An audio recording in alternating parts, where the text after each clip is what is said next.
안녕하세요. 저는 올해 55살, 이름은 김순이라고 합니다. 남편을 먼저 보낸 지 2년이 지났고요. 딸 하나는 결혼해서 지금 미국에 살고 있어요. 오늘 이 사연을 처음으로 털어놓으려고 합니다.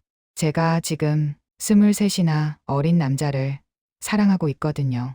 여러분이라면 어떻게 하시겠어요? 죄책감과 외로움, 그리고 다시 찾아온 설렘 사이에서 저는 매일매일 흔들리고 있습니다. 이 이야기를 시작하기 전에 구독과 좋아요 부탁드립니다. 시청하고 계시는 곳을 말씀해 주시면 그곳으로 행복과 복을 보내드리겠습니다. 남편과는 30년을 함께 살았어요. 대학교 2학년 때 만나서 졸업하고 바로 결혼했죠. 평범하지만 행복한 삶이었어요. 딸 하나 키우면서 남편 뒷바라지 하면서. 그런데 2년 전 남편이 췌장암 진단을 받았어요. 6개월이었어요. 진단받고 떠나기까지. 딸은 결혼해서 미국에 있고 남편도 없고 관리비라도 아끼려고 1층으로 이사 왔어요. 엘리베이터도 안 타도 되고요. 그렇게 혼자 사는 게 익숙해지나 싶었는데 6개월 전이었어요. 마트에서 장 보고 오다가 계단에서 감자를 떨어뜨렸죠. 아주머니, 도와드릴게요. 그때 뒤에서 건장한 청년이 나타났어요. 아, 감사합니다. 제가 정리할게요. 아니에요. 제가 주워드릴게요. 처음 고개를 들어 올렸을 때 바로 앞에서 내려다보는 젊은 얼굴이 선명하게 보였어요. 살짝 젖은 머리카락, 운동을 막 다녀온 듯한 숨소리, 향수 냄새와 섞인 땀 냄새, 그리고 어딘가 서글픈 눈빛이 이상하게 눈에 남았습니다. 그렇게 처음 만난 사람이었어요. 같은 층에 사는 32살 청년. 혹시 혼자 사세요? 그런데요, 저도 혼자 살거든요. 반찬 같은 거 나눠드려도 될까요? 제가 손이 커서 요리하면 반찬이 항상 남거든요. 청년은 웃으며 머쓱한 듯 너리를 만지며 말했어요. 처음엔 부담스러웠어요. 이렇게 젊은 사람이 왜 나 같은 아줌마한테. 그런데 그날 밤 문 앞에 김치찌개 한 통이 놓여 있더라고요. 그 작은 반찬통 하나가 이상하게 손에서 떨어지질 않았어요. 뚜껑을 열기 전부터 가슴이 먼저 두근거리더라고요. 맛있게 드세요. 103호 이준호 올림. 그날 이후로 일주일에 두세 번 반찬을 가져다 줬어요. 처음엔 죄송한 마음에 답내 쪽지만 남겼죠. 고맙습니다. 잘 먹겠습니다. 100일 한 달쯤 지났을까요? 복도에서 마주쳤어요. 아, 아주머니, 반찬 잘 드셨어요? 네, 정말 맛있었어요. 그런데 자꾸 이러시면 제가 너무 미안해서요. 아니에요. 저도 혼자 해 먹으면 남는데 이렇게 나눠 먹으니까 보람도 있고 좋아요. 그 미소가 참 따뜻했어요. 이상하게도 잠깐 인사만 나눠도 하루가 덜 외로웠어요. 어느 날 초인종이 울렸어요. 아주머니, 혹시 시간 되시면 차 한잔 하실래요? 제 집에서요. 제가 가도 될까요? 젊은 사람 집에. 괜찮아요. 요즘 혼자 있으니까 말벗이 필요해서요. 부담 갖지 마세요. 그날 처음으로 그 집에 갔어요. 작은 원룸이었지만 깔끔하게 정리돼 있더라고요. 책상 위에는 노트북과 스케치들이 어지럽게 놓여 있었고 사람 냄새에 섞인 샴푸 향이 은근하게 퍼져 있었어요. 작은 테이블에 마주 앉았는데 다리를 조금만 움직여도 서로 무릎이 스칠 만큼 가까운 거리였습니다. 집이 참 깔끔하네요. 혼자 사는 남자분 집 같지 않아요. 정리하는 거 좋아해요. 디자이너라서 그런가 깔끔해야 일도 잘 되고 디자이너세요? 회사 다니시는 줄 알았어요. 프리랜서로 일해요. 집에서 주로 작업하고요. 그날 우리는 2시간 넘게 이야기했어요. 남편과 사별한 이야기, 제 딸 이야기, 이런저런 이야기하느라 시간 가는지 몰랐죠. 아주머니는 혼자 계시는 게 많이 외로우시죠? 그렇죠. 솔직히 말하면요. 저도요, 부모님이 제가 고등학생 때 이혼하셔서 가족이란 게 뭔지 잘 모르겠어요. 그런데 이렇게 아주머니랑 이야기하면 따뜻한 느낌이 들어요. 가족 같은. 그 말을 하는 동안 제 눈을 피하지 않고 똑바로 바라보는 시선이 느껴졌어요. 괜히 눈을 피했다가 다시 마주치면 숨이 잠깐씩 멎는 것 같았습니다. 가족 같다는 그 말이 참 좋으면서도 이상하게 가슴 한쪽이 아렸어요. 그러던 어느 날 감기에 걸렸어요. 혼자 사니까 누가 챙겨줄 사람도 없고 그때 초인종이 울렸어요. 어제 얼굴이 안 좋으셔서 죽 끓여왔어요. 아이 있고 어떻게 알고. 들어가도 될까요? 청년은 조심히 현관문에 들어서자마자 제 이마에 손을 올렸습니다. 잠깐만요. 열이 많네요. 병원 가셨어요? 약은 먹었어요. 괜찮아요. 이마에 손이 닿는 순간 몸이 움찔했어요. 손바닥이 뜨거운 건지 제 열이 오른 건지 분간이 안 되더라고요. 괜찮다고 말하면서도 그 손이 조금만 더 오래 머물러 줬으면 좋겠다는 생각이 번개처럼 스쳐 지나갔습니다. 이따 저녁에 다시 와서 확인할게요. 죽 드시고 푹 쉬세요. 그때였어요. 이마에 손이 닿았을 때 심장이 이렇게 뛰는 게 얼마만인지 그날 혼자 울었어요. 내가 미쳤나. 자식 버린 애한테. 여보, 미안해. 당신 떠난 지 겨우 2년인데. 눈을 감으면 열에 취한 제 이마 위에 얹혀있던 그 손, 가까이서 느껴졌던 숨소리, 낮게 깔린 목소리가 자꾸 떠올랐어요. 어쩌면 감기보다 더 위험한 열이 제 안에서 오르고 있었는지도 모르겠습니다. 그리고 한 달 후 그 사람이 믿지 못할 이야기를 했어요. 아주머니 할 말이 있어요. 무슨 일이에요? 들어오세요. 저 이렇게 말씀드려도 될지 모르겠는데요. 순희 씨, 아주머니 말고 순희 씨라고 부르고 싶어요. 저 단도직입적으로 말할게요. 순희 씨 좋아합니다. 나이 차이가 있는 거 알아요.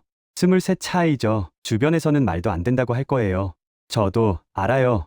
그런데 제 마음은 진심이에요. 저는 말문이 막혔어요. 저 딸 있잖아요. 딸이 준호 씨 또래예요. 당신보다 나이도 너무 많고.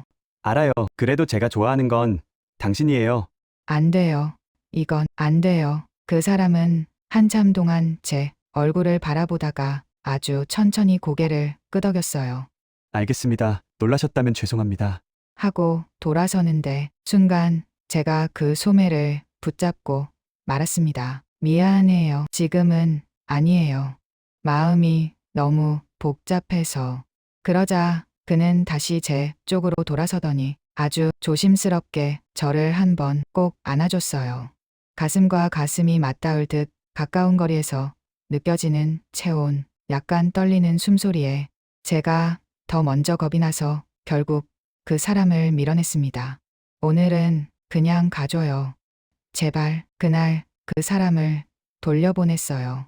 하지만 마음은 이미 흔들리고 있었죠. 그날 밤 남편 사진 앞에서 물었어요. 여보, 나 이래도 돼? 당신 떠난 지 2년 만에 다른 사람 생각하면 나쁜 여자인 거 맞죠? 거울을 보면 주름진 얼굴, 굽은 어깨. 저 사람은 젊고 멀쩡한데 왜 나 같은 사람을 나중에 후회하면 어떡하지? 그리고 아파트 사람들이 눈치챘어요. 저 101호 아줌마, 103호 젊은 남자랑 사귀나 봐. 어머, 진짜? 나이 차이가 얼만데.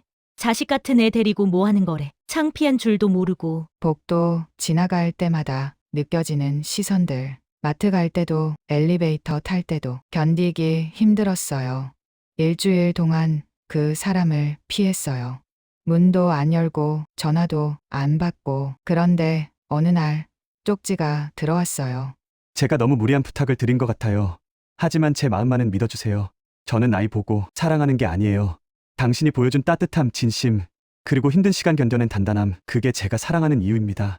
세상이 뭐라 하든 저는 당신과 함께하고 싶어요. 이준호 올림. 그 쪽지를 읽고 또 울었어요. 이렇게 진심으로 날 대해주는 사람이 또 있을까? 다음 날 남편 묘소에 갔어요. 여보, 미안해요.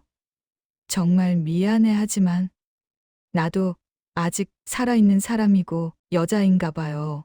당신이 날 사랑했던 것처럼 나도 누군가를 사랑할 자격이 있잖아요. 당신은 내가 혼자 외롭게 사는 거 원하지 않을 거잖아요. 용서해줘요, 제발. 그날 결심했어요. 나도 행복할 권리가 있다고. 그래서 딸에게 전화를 걸었어요. 엄마, 웬일이에요? 이 시간에 전화 안 하시잖아요. 미진아, 엄마가 할 말이 있어. 무슨 일이에요? 안 좋은 일 있어요? 그게 아니고 엄마가 요즘 좋아하는 사람이 생겼어. 네? 엄마가? 응, 그런데 나이가 좀 많이 어려. 얼마나요? 32. 네, 엄마. 미안해. 엄마가 이상한 거 알아. 그런데 엄마, 엄마만 행복하면 돼요. 뭐, 엄마가 웃는 모습, 정말 오랜만에 보는 것 같아요. 아빠 돌아가시고 나서 엄마 얼굴에 웃음이 없었잖아요. 지금 전화 너머로도 엄마 목소리가 떨리는데 그게 행복 때문인 것 같아요. 나이는 솔직히 놀랍긴 해요. 근데 엄마가 행복하면 나는 괜찮아요. 딸의 그 한마디에 정말 많이 울었어요. 딸과 통화를 마치고 저는 그 사람 집 앞으로 갔어요. 문이 열리고 놀란 얼굴이 보였어요. 나 무서워요. 세상 사람들이 뭐라고 할지, 당신이 나중에 후회할지. 그런데 이것만은 확실해요. 당신이랑 있으면 나 살아있는 것 같아요. 그러니까 나한테 기회를 줘요. 부족한 아줌마지만 부족하지 않아요. 세상에서 제일 소중한 사람이에요. 용기 내어줘서 고마워요. 내가 정말 행복하게 해줄게요. 그 품에 안겨 있으니까 오랫동안 잠가 두었던 문 하나가 안에서부터 천천히 열리는 기분이었어요. 그날 밤 우리는 새벽이 되도록 이야기를 나눴습니다. 서로의 지나온 상처, 두려움, 그리고 감히 입 밖으로 꺼내지 못했던 이야기들까지, 그리고 서로 점점 더 가까워졌고 그 뒤에 어떤 일이 있었는지는 굳이 말하지 않아도 아실 거예요. 다만 분명한 건 그날 이후로 저는 다시 사랑할 수 있다는 걸 몸으로도 마음으로도 똑똑히 알게 되었다는 겁니다. 그 후로 우리는 당당하게 함께 다녔어요. 사람들이 쳐다보면 어때요? 수군대면 어때요? 어느 날 슈퍼에서 이웃을 만났어요. 그 사람과 나란히 장바구니를 들고 서 있는 제 손을 이웃이 흘끗 내려다보는 게 느껴졌습니다. 요즘 좋아 보이네요. 젊은 남자친구랑 잘 되나 봐요. 네, 맞아요. 우리 나이 차이 많아요. 23. 그런데 그게 뭐가 문제예요? 우리는 서로를 위로하고 존중하고 사랑해요. 그게 잘못인가요? 처음으로 제 감정에 당당해졌어요. 지금은 교제한 지 6개월이 됐어요. 여전히 주변 시선은 있어요. 가끔은 힘들기도 하고요. 그런데 알았어요. 나이가 뭐가 중요한가요? 서로를 진심으로 아끼고 힘들 때 기대고 함께 웃을 수 있다면 그게 사랑 아닐까요? 나이 들어서 다시 사랑을 한다는 게 이렇게 떨리고 또 이렇게 행복한 일인 줄 몰랐어요. 사별한 분들, 혼자 계신 분들, 다시 사랑할 용기 내는 게 쉽지 않다는 거 알아요. 저도 그랬으니까요. 하지만 여러분도 다시 행복할 자격이 있어요. 나이는 정말 숫자일 뿐이에요. 꼭 다시 행복해지세요.